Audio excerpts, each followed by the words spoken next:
I think the administration is winging it minute to minute. I think it's a delusional way of thinking. There were questions, but there were no answers.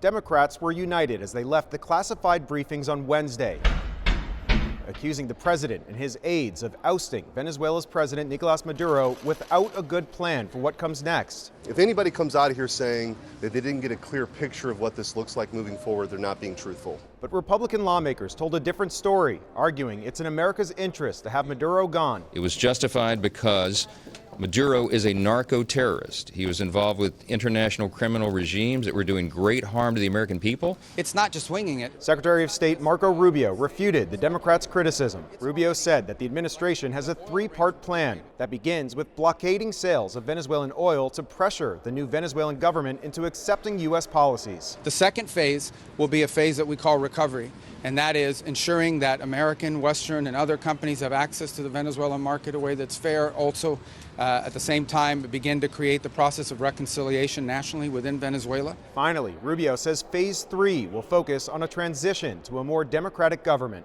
The American blockade escalating on Wednesday, with the U.S. seizing 2 more oil tankers. One of them, carrying a Russian flag, had been pursued for 2 weeks. White House Press Secretary Caroline Leavitt said the crew of this ship is now subject to prosecution in the U.S. This was a Venezuelan shadow fleet vessel that has transported sanctioned oil, and the United States of America, under this president, is not going to tolerate that. Now, Rubio also outlined a plan for the U.S. to sell about 30 to 50 million barrels of Venezuelan oil at market value, saying that the proceeds would then be dispersed in a way to, quote, benefit the Venezuelan people, not corruption, not the regime.